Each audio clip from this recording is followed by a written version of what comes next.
Right now, dealerships across America have parking lots full of vehicles that they're practically begging people to buy. If you bought one of these cars in the last 12 months, I've got some bad news for you. Your investment has become a financial sinkhole. This isn't normal depreciation. We're talking about catastrophic value destruction. It's the kind of thing that makes you question every decision you made when you signed those papers.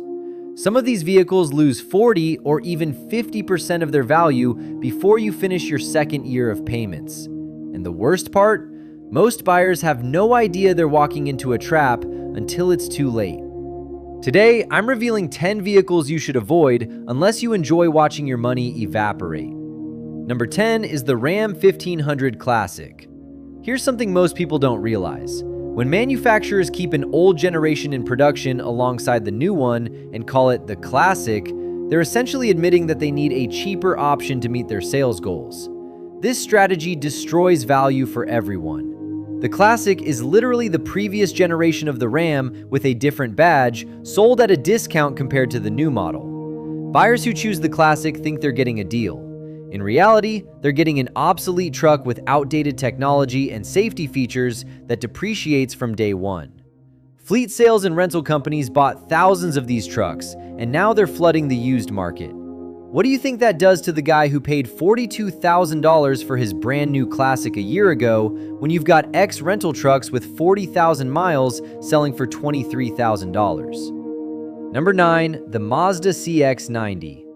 Mazda finally built the three-row SUV that everyone said they needed. Then nobody bought it.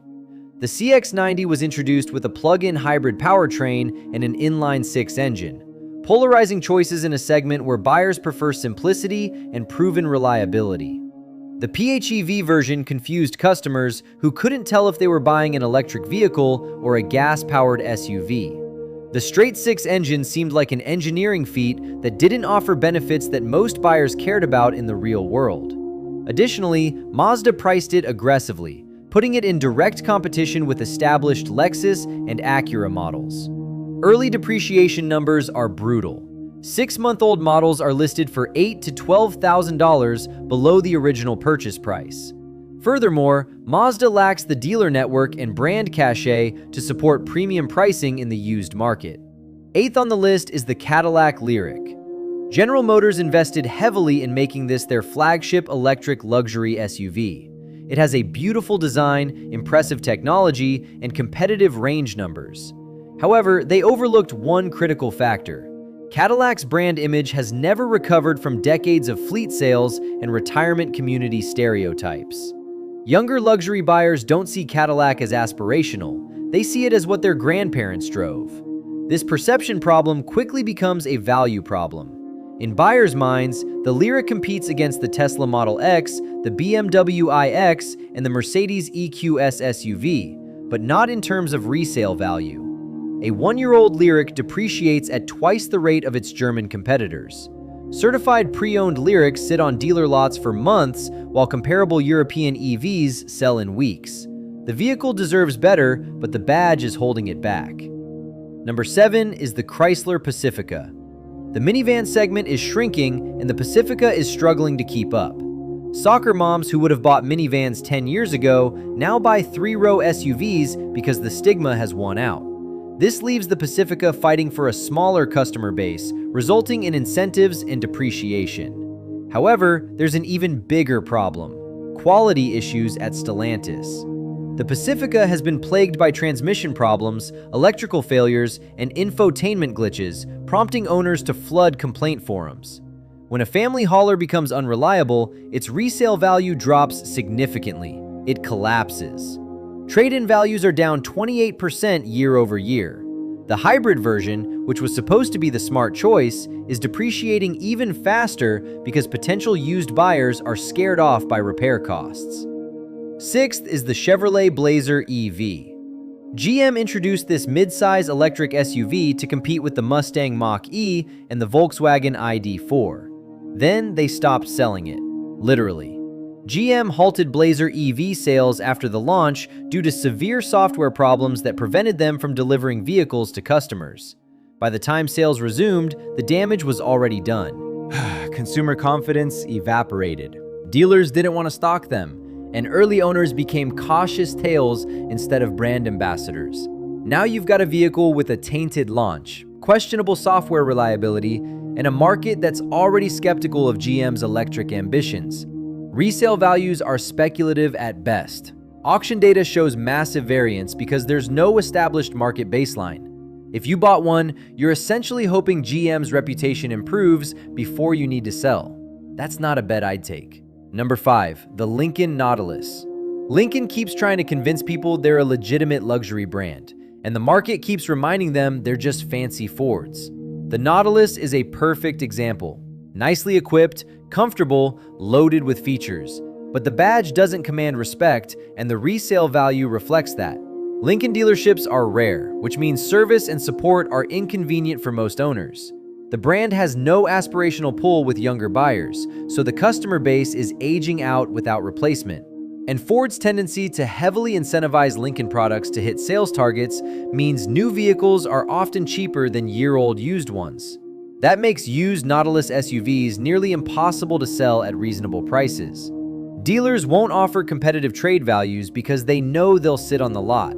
Private buyers don't want them because better options exist everywhere.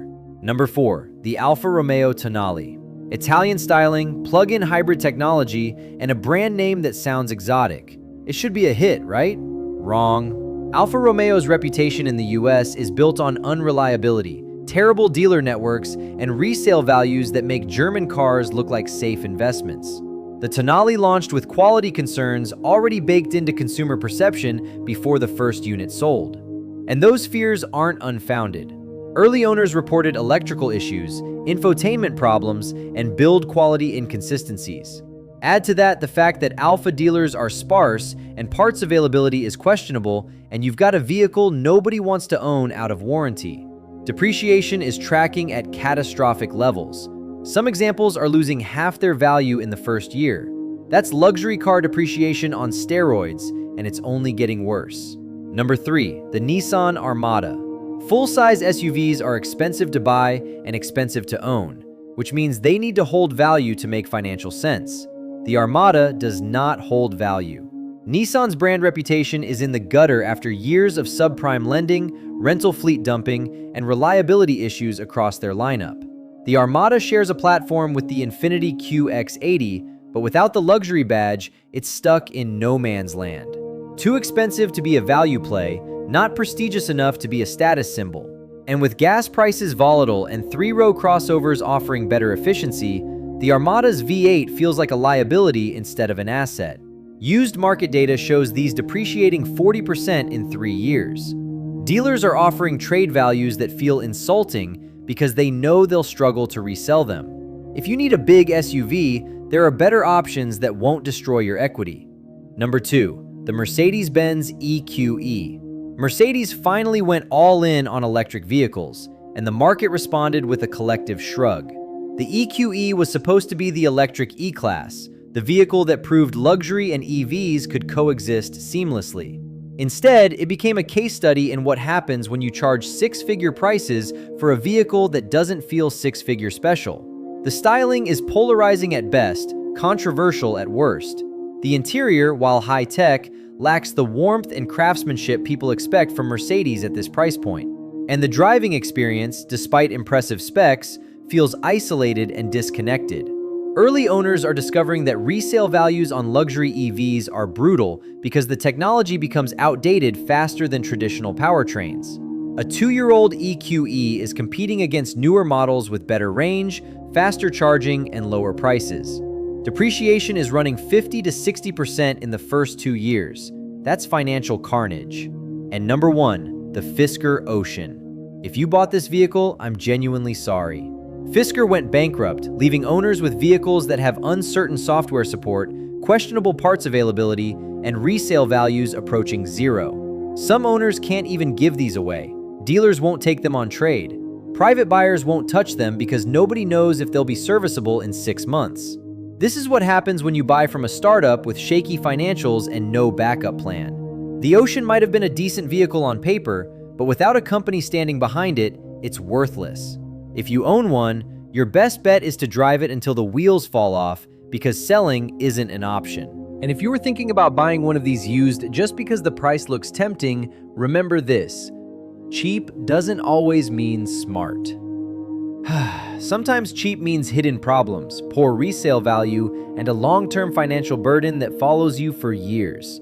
A low purchase price can quickly turn into expensive maintenance, weak demand in the secondhand market, and a vehicle that keeps losing value faster than you expect. That's the real risk most buyers don't see at first glance.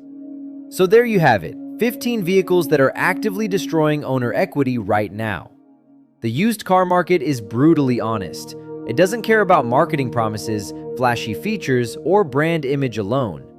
What truly matters is long-term reliability, market demand, depreciation trends, and real owner experience. Vehicles that fail in these areas don't just lose value, they trap owners in a cycle of monthly losses and difficult resale decisions. If you're planning to buy a vehicle, slow down and do your homework. Study depreciation curves, check resale data, read owner forums, watch long-term reviews.